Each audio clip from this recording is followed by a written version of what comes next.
नमस्कार, बहुत स्वागत है आपका न्यूज़ 18 के डिजिटल प्लेटफॉर्म पर। मैं हूं प्रशांत कटारे और मेरे साथ हैं मेरे सहयोगी आनंद। आनंद, बहुत महत्वपूर्ण है आज हम जिस मसले पर चर्चा करने जा रहे हैं, दरअसल ईरान से जुड़ा ये पूरा मसला है। ईरान में बहुत बड़ी खबर है, ईरान बहुत बड़ा फैसला ले चुका है। दरअसल प्रदर्शनकारियों के मद्देनजर एक तरफ ट्रंप ने चेतावनी दी थी ईरान को, लेकिन ईरान जस्ट अपोजिट करता हुआ नजर आ रहा है। आनंद, ईरान अगर वाकई इतने बड़े कदम उठा लेता है, फांसी देने की सजा जैसा, या ये वाकई ऐसा कदम है कि ऐसा ना हो कि फिर अमेरिका को वाकई कूदना पड़े इस पूरे मामले में। बिल्कुल, देखिए जी। हुआ क्या है कि जिस तरीके से ईरान में प्रदर्शन चल रहे हैं, लगभग 2 हफ्ते हो चुके हैं, लेकिन प्रदर्शन जो है कि थमने का नाम नहीं ले रहा है और फैलता ही जा रहा है। लगभग 100 से अधिक शहरों में प्रदर्शन चल रहे हैं। लेकिन अब जो खबर सामने आ रही है, ये बहुत बड़ी और बहुत चौंकाने वाली खबर है, क्योंकि ऐसा ट्रंप भी नहीं सोचे थे कि इस तरीके का ईरान सरकार फैसला ले सकता है। क्यों? दरअसल हुआ क्या है कि प्रदर्शनकारी जो प्रदर्शन कर रहे हैं, उस पर अब ईरान सरकार जो है कि बड़ा एक्शन यानी कि बड़ी कार्रवाई करने जा रही है, और इस कार्रवाई में सीधे सीधे धमकी दी गई है मौत की सजा, यानी कि फांसी हो सकती है। फांसी क्यों हो सकती है? दरअसल हुआ क्या है कि एक खबर सामने जो आ रही है, ये खबर है ये देश के जो हैं कि अटॉर्नी जनरल मोहम्मद मोहादी, उनका एक बयान सामने आ जाता है, और मोहम्मद हैदी आज़ाद ने लोगों को मौत की सज़ा देने की धमकी दे डाली है। और ये उन्होंने साफ तौर से कहा है कि विरोध प्रदर्शन में शामिल सभी लोगों को खुदा का दुश्मन माना जाएगा। यानी कि एक तरीके से वो कानून का हवाला देते हुए ये बता रहे हैं कि अगर प्रदर्शनकारी अभी भी नहीं समझते हैं इन बातों को, क्योंकि वो ऐसा क्यों बोल रहे हैं? दरअसल इसलिए बोल रहे हैं कि ईरान में क्या है कि मस्जिद से लेकर के सड़कों पर एक तरीके से जो सरकारी ईरान की चीज़ें जो सरकार के अंदर में आती, सबको तबाह किया जा रहा है। तो कहीं ना कहीं ईरान सरकार इस चीज़ को समझ रही है। आयतुल्लाह अली खामनेई का इस पर तो बयान भी आ चुका है कि जो प्रदर्शनकारी है वो प्रदर्शनकारी नहीं है, वो हुड़दंग है, वो आतंकवादी हैं।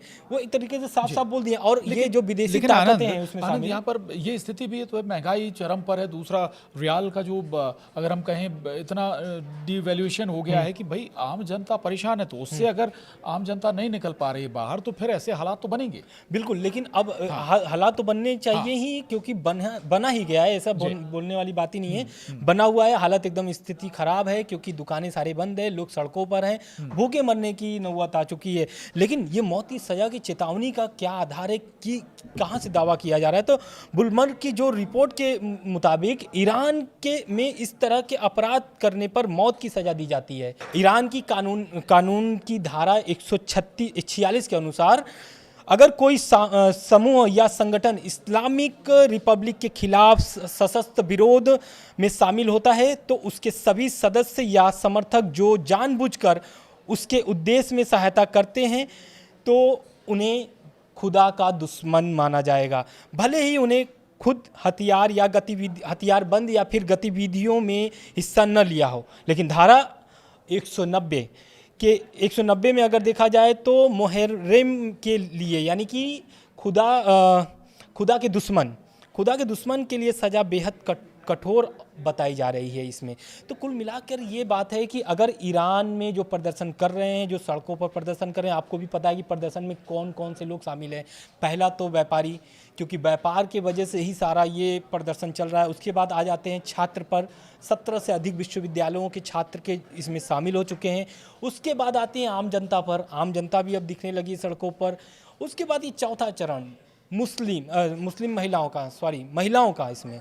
तो इसमें महिलाओं की जो एंट्री हुई है ना, तो क्योंकि इसके पहले भी अगर आप देखेंगे 1979 में तो महिलाओं का ही एंट्री हुआ था, और आखिरी में जाके महिलाओं ने ही ईरान प्रदर्शन में शामिल होती हैं, फिर जाकर के वहाँ पे मामला सुधरता है।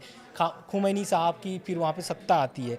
लेकिन बात अभी हम करें जो प्रदर्शनकारी हैं, क्योंकि ट्रंप की अगर हम चेतावनी आपको फिर से याद दिला दें, तो ट्रंप क्या कह रहे हैं? ट्रंप कह रहे हैं कि ईरान में जो प्रदर्शनकारी प्रदर्शन कर रहे हैं, उन पर ईरान सरकार कोई कार्रवाई न करे, गोली न चलाए, नहीं तो इसका अंजाम भुगतना पड़ेगा। वहीं खामनेई साहब का भी बयान आता है। खामनेई साहब बोलते हैं कि अगर प्रदर्शनकारी नहीं मानते हैं, चाहे वो कोई भी हो, अगर प्रदर्शन कर रहे हैं, ईरानी सरकार को नुकसान पहुंचा रहे हैं, ईरान सरकार को नुकसान पहुंचा रहे हैं, सरकारी चीज़ों को नुकसान कर रहे हैं, तो उनको आतंकवादी माना जाएगा। और ये जो ब्लूमबर्ग की रिपोर्ट जो आ रही है, इसमें यही साफ दर्शाया गया है कि जो प्रदर्शनकारी है उनको फांसी की सज़ा दी जा सकती है।